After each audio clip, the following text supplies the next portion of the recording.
Welcome students to the series of verbs. As you already know, we utilize plenty of verbs during English conversations. We don't realize that there are several varieties of verbs and that each type conveys a distinct meaning. Let us look at what a non-finite verb is and how a finite verb differs from a non-finite verb. Also, try to analyze how far you use finite verbs and non-finite verbs in your everyday communication. So, what is a non-finite verb?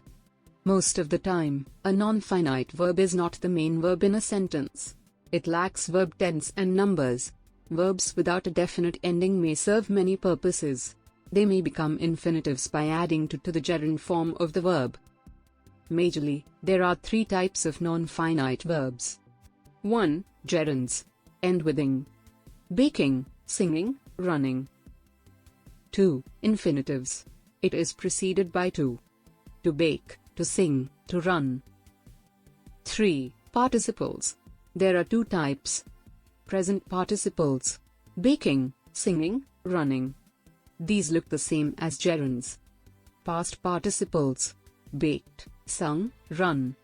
Non-finite verbs function as nouns, adjectives, or adverbs or combine with a finite verb for verb tense. To understand conveniently, let's look at the table. Types and easy examples of non-finite verbs. Gerund. The ing ending. Lee likes playing rugby. Noun. Infinitive. Usually preceded by to. He wants to play rugby. Noun. He wants a game to play. Adjective. He begged to play. Adverb. Participle. Present participle, the ing ending. Example. Lee was the playing reserve. Adjective. We watched Lee playing rugby. Adjective. He is playing badly. Verb tense. Past participle. Usually ends ed, d, t, n, or n. Example. The set piece played failed. Adjective. He has played 2 games. Verb tense. The set piece was played by Lee. Verb tense. Now, how to use non-finite verbs in sentences. If you understand finite verbs, non-finite verb use is straightforward. Non-finite verbs lack major verbs and tense. Here are some ways to use non-finite verbs in daily life to express your thoughts clearly.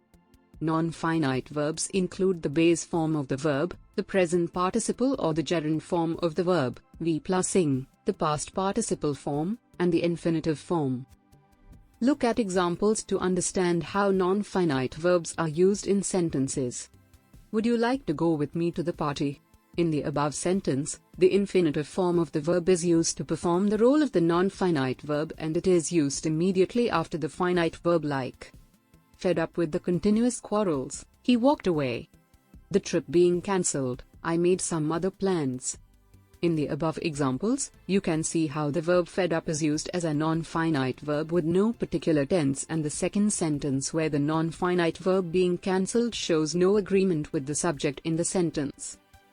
Let us find out what makes finite verbs and non-finite verbs different from each other. Finite verbs. Non-finite verbs. Finite verbs are used to represent tense, person or number. Non-finite verbs have no tense. Finite verbs take the simple present and the simple past form of the particular verb. Non-finite verbs can be used in their infinitive, present participle or past participle form. Finite verbs always agree with the subject performing the action in the sentence. Non-finite verbs do not agree with the subject in a sentence. Most often, the finite verb can be found next to the subject in a sentence. Non-finite verbs are sometimes found in the beginning of a sentence. In certain cases, the non-finite verb is found immediately after the finite verb in the sentence.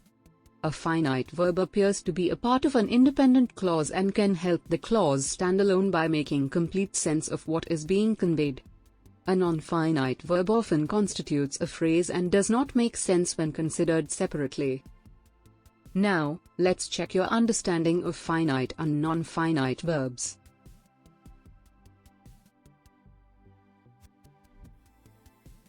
Check your answers.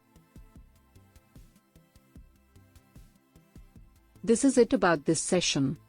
I hope you enjoyed the video and learned something new about verbs. Thanks for watching. Please like, share, comment, and hit the bell button to subscribe to our channel.